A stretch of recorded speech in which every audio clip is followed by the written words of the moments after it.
What it comes down to is that my interpretation of my work is really immaterial. I mean, I'm not really a believer in art and music being institutionalized or put in galleries and stuff like that. I think art is something for the use of a public. It's for the public to interpret it and use it almost like a sustenance to life. So it's the interpretation of the listener or the viewer which is all important. Authorship is in question now. Hello, space boy.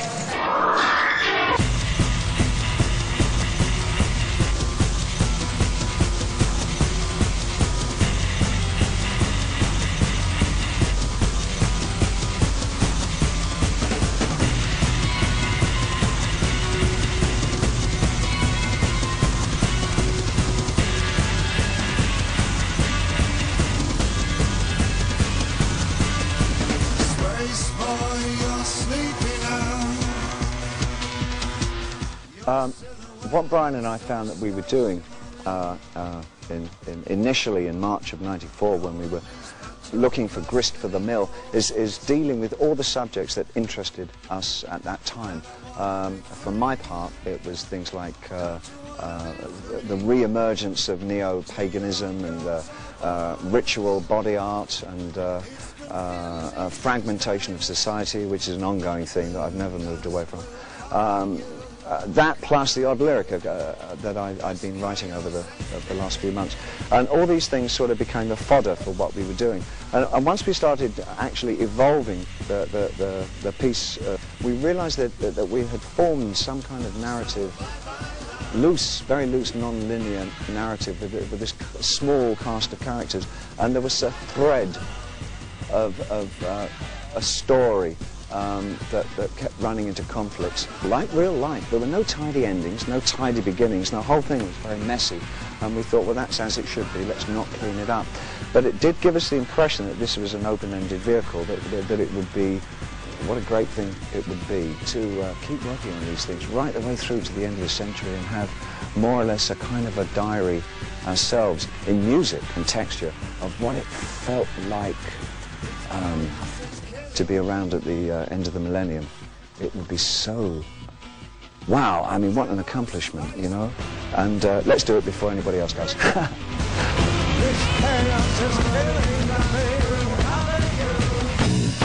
Same thing, same place. By virtue of the fact that I'm getting older, has given me quite a scope on what I can draw from within my own catalogue of albums. I can take things from albums that I did 15, 20 years ago and taking something from, say, the 70s and putting it into the 90s. It's almost like the albums that I've done have become the palette that I can draw from. Each album is kind of a different colour, you know. I don't really have to go much to the outside at all for influence or a new inventive way of doing something. I just kind of look at my own stuff and utilize what I've done already, you know. It's there to be used.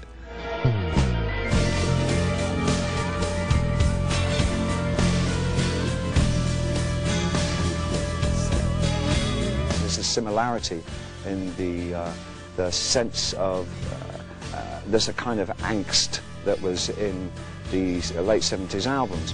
There's the dysfunctional city from Diamond Dogs makes a kind of an appearance. There's the mythical beast in the character of the Diamond Dog, but which is now reformed as the Minotaur. These set, almost signature things that I've written about over the years that are recontextualized now that they're put into this current piece that I've done with Brian. It's kind of exciting getting them all to where they're all speaking different languages. It's like these people have been away and they come back and they're Italian or something. They're Italian. Actually, in this case, they're from New Jersey. New Jersey.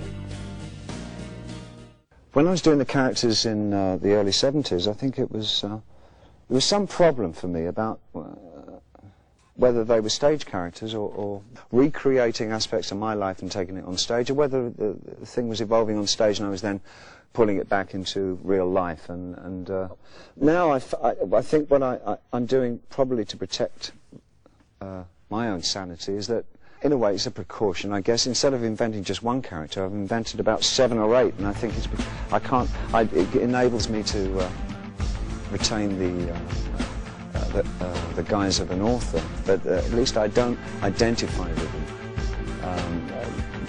They sort of remain plastic, malleable creations that I can probably go with and take somewhere else on further albums. So there's a sense of distance now, and I like being in the situation of, narrator, author. I think there's probably I'm more comfortable there than actually inventing and being any of the characters that I create.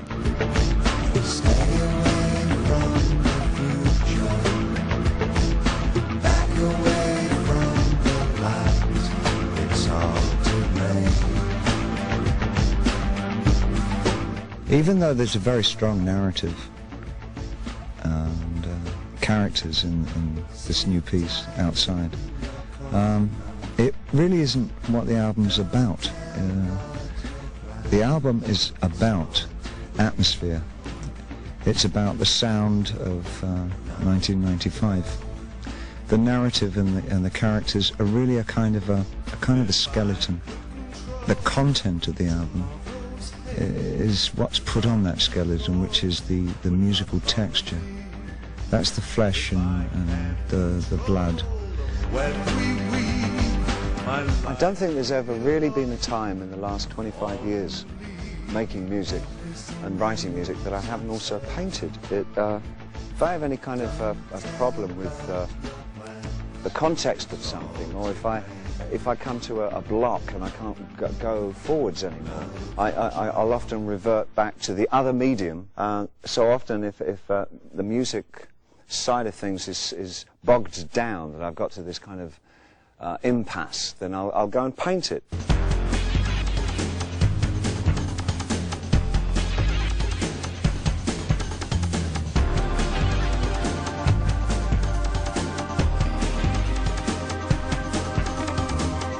You don't come to the end of a painting, you come to a point where you know you have to stop.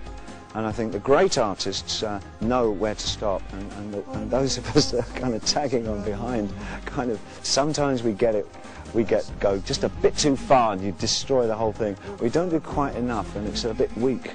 That's what it's like being a visual artist.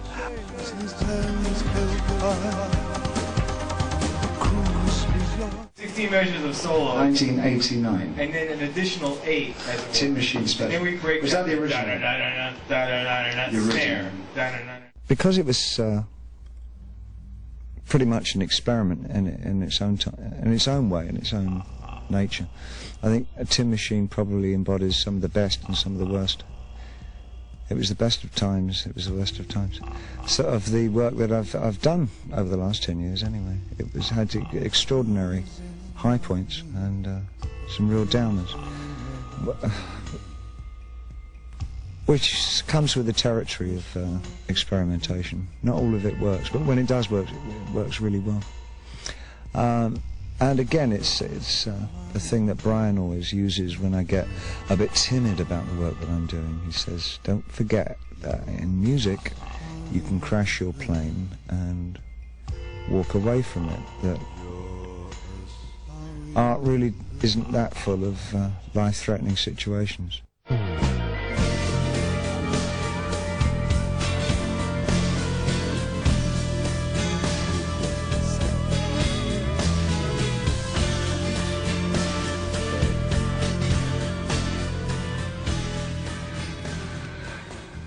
What Brian brings to a situation is a very sophisticated sense of analysis. He can look at something and gauge its import. He can examine a piece of music and find its real strengths and also its weaknesses, and he'll tend to frame a little piece in the middle and say that 10 minutes is really interesting, but the songs either side are a waste of time and nothing's happening there. But his conceptual abilities, that when he brings those into a work situation, are really a help to the creative aspects of what you're doing. A small, mobile, highly intelligent unit in a tweed jacket. And then the next bit is, I am with Nay, hey. Okay, 1, 2, 3, 4. I am with Nay, hey.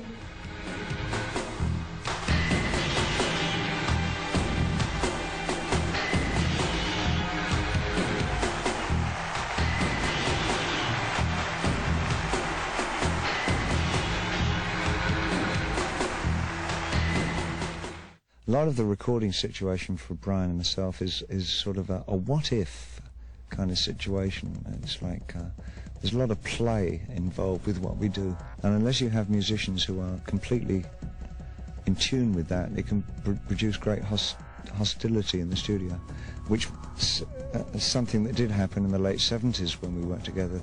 A couple of the guys in our band at that time found what Brian and I wanted to do kind of stupid and childish, and I guess they were probably right, but it produces great results.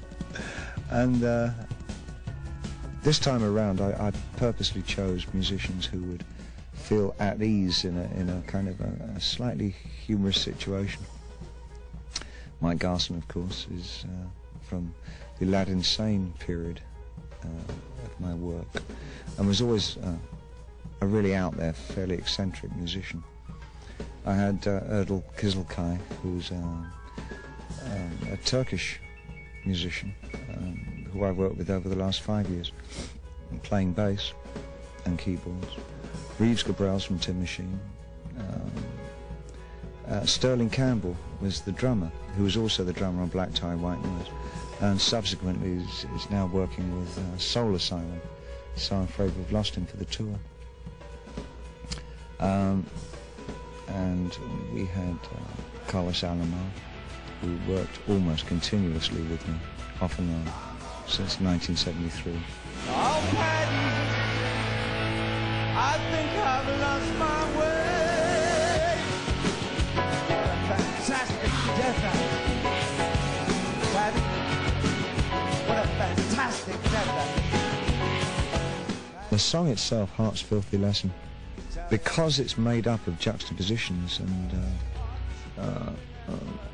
fragments of information, doesn't have a straightforward, coherent message to it. In fact, none of the album has any message. It's really a compression of information. It's just information, make of it what you will. But I guess my input into Heart's Filthy Lesson is that the filthy lesson in question is the fact that life is finite. That realization, when it comes usually later in life, can either be really a daunting prospect, or it makes things a lot clearer. Unfortunately for me, I see it without a sense of unease, and for me, knowing that I've got a finite length of time on Earth actually clarifies things and makes me feel quite buoyant. So let's make it basically a 4-5-6 split on both cameras. Okay, stand by, slate up, and play back. Camera rolling.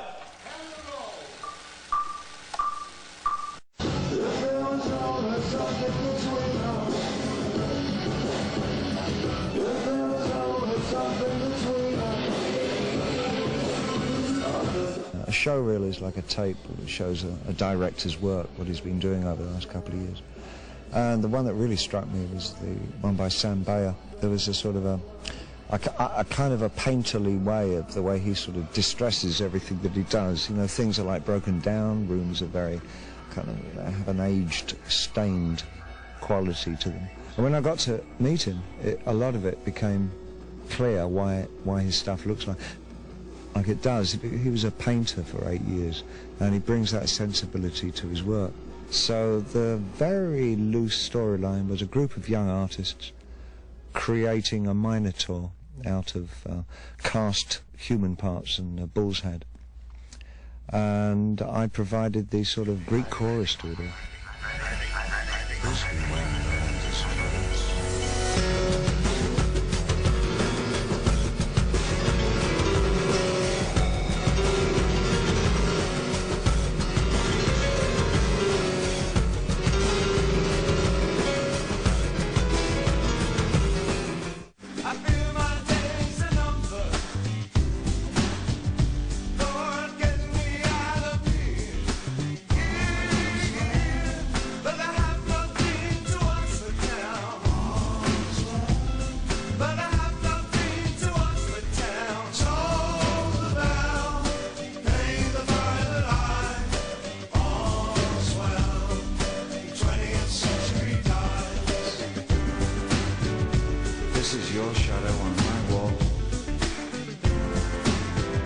This is my flesh and blood. This is what I could have been. I haven't toured since 1990, so I guess it's a big deal for me. I think the adventure of it for me is I'm not doing any so-called hits. I'm wary of saying that it's got lots of obscure songs in it, but the truth of the matter is that they're more obscure than anything else. Things like, well, My Death is a song that I haven't done since 1973. I think it was the last time I did it. Andy Warhol I'm doing, which I've never done on stage. Same with things like Teenage Wildlife, The Man Who Sold the World. And that sort of coupled with the material from the Outside album, for me is produced. They kind of work together so well, those particular pieces. There's sort of somehow kind of a thread that makes sense through it all. And you all look so strange, and you're on my wall, and you all silver screen, can't tell them apart at all. And needless to say, I'm really excited about the idea of working with Trent Reznor and 9 Inch Nails. So far, talking with him, I think he seems very focused and seems to have not dissimilar idea of what it is he wants from his music as myself. I think we should be able to collaborate quite well. I think what's going to be nice is working together on stage, and we're going to do some songs together, some of his and some of mine, which I think really is going to be very exciting.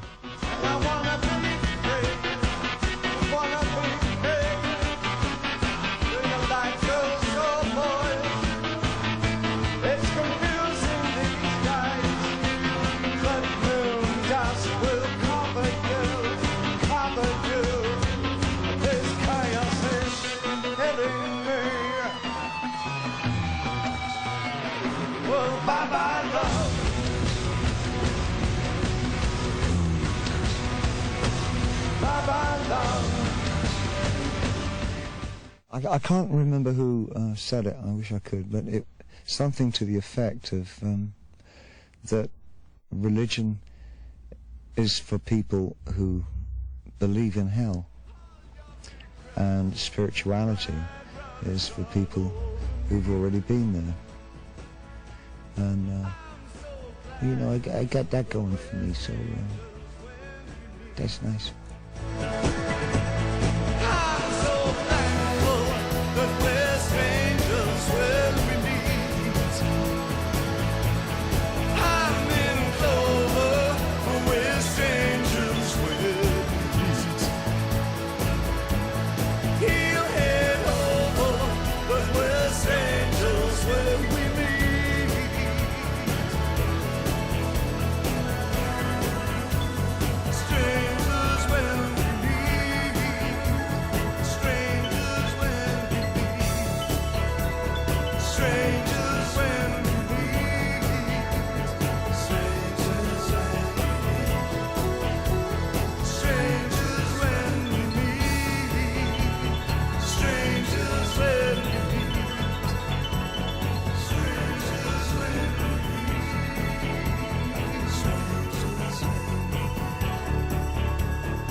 Scum's cool.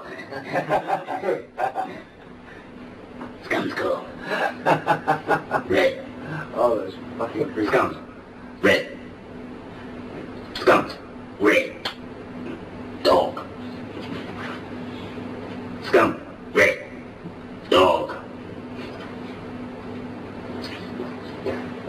Scum.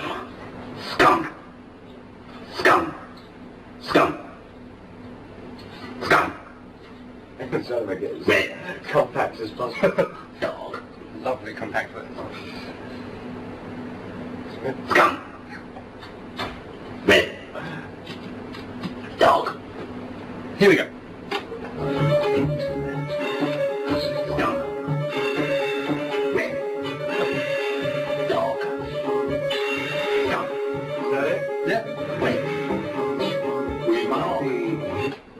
got it.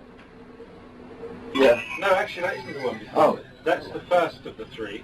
And then there's the Brian Ferry sounding. Oh, Strangers When We Meet. Yes, 10 years ago. That's a great song, I think. What film title shall we use? Yeah. Lovely song, I think.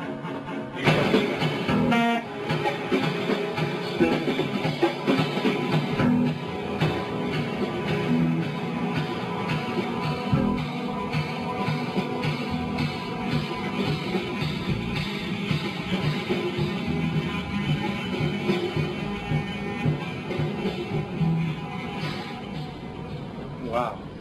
It's nice, isn't it? It's really magnificent. That's the opening track.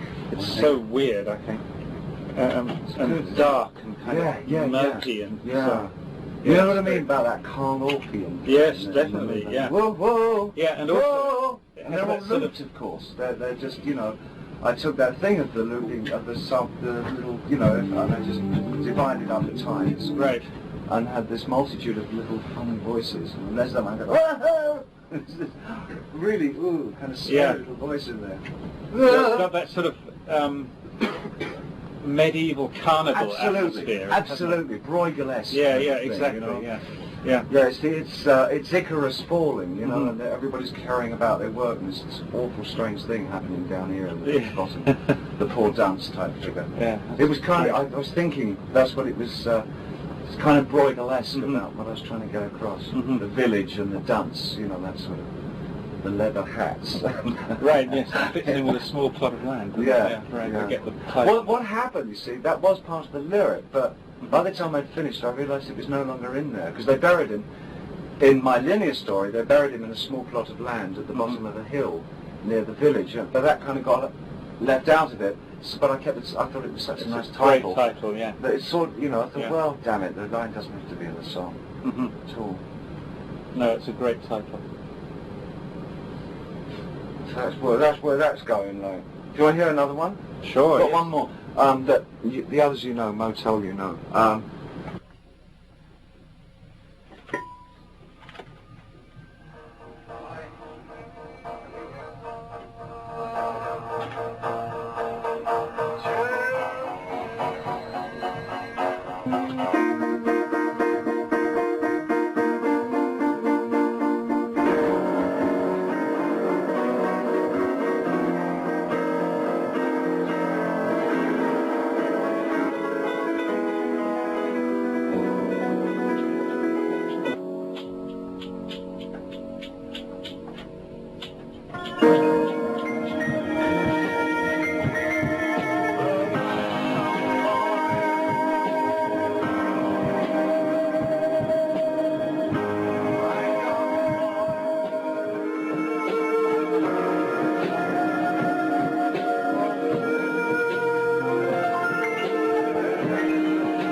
Upon deaf ears, while we're swimming in the sea of shame,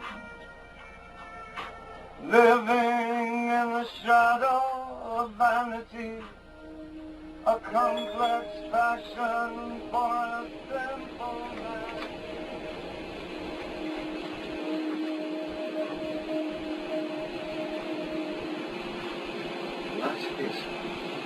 Trouble with this band is that when you want to stop it, suddenly somebody comes up with another great bit of play. And you can't, there's no hole to stop anybody because nobody runs out of ideas, that's the trouble. Yeah, you think, I'll just let this bit Just let this bit, and at the end of reads, then, oh, Mike, that's great. That's, oh, Christ, I've let it go for another 2 minutes. It's really an odd experience. This is your call,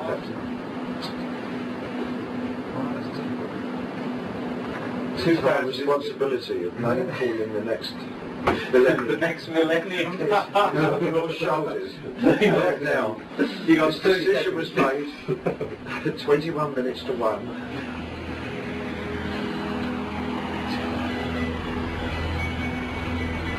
.0 is so weird. It's the most interesting. It is 20-0.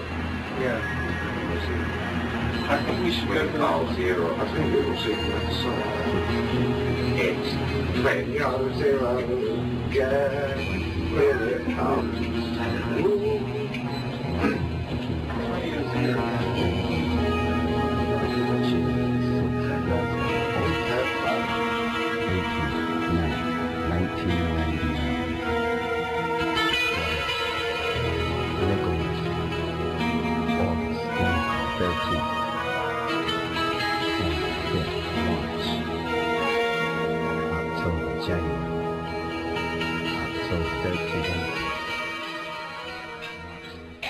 So listen, I'm developing this character for this album, and he's it. And this character's called Leon.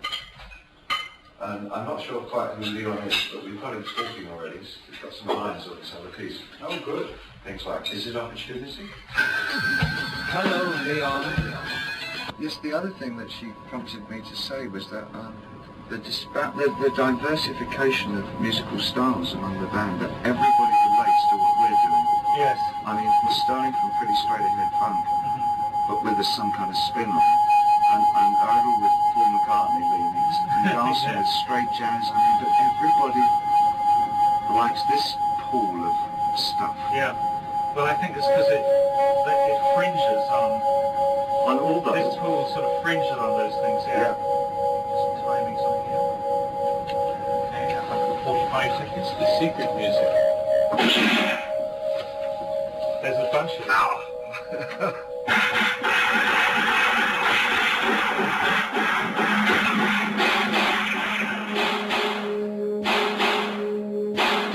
Right, isn't it?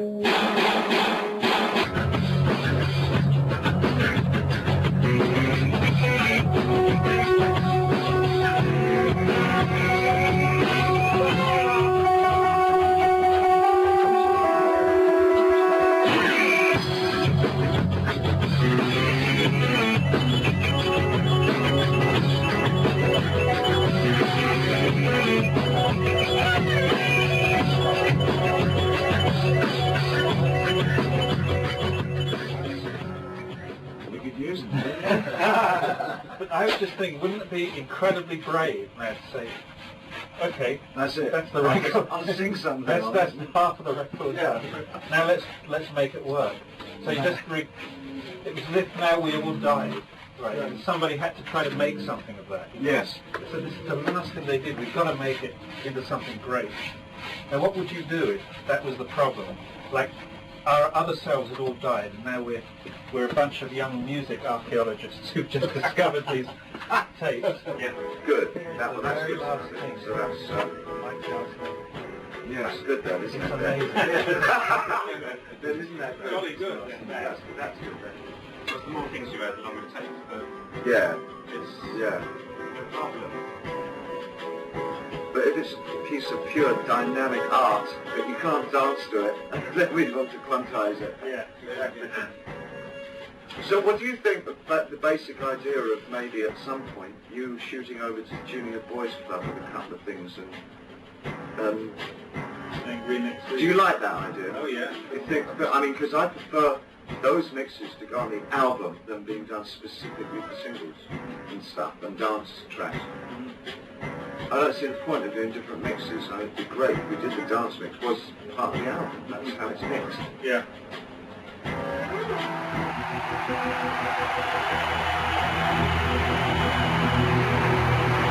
Friends of the Trust, you've been a breath-filled crowd tonight.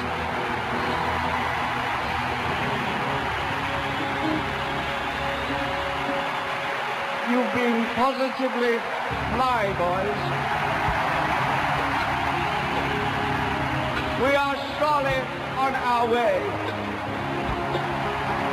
upon that superhighway of information. As far as I'm concerned, you are all #1 packet sniffers.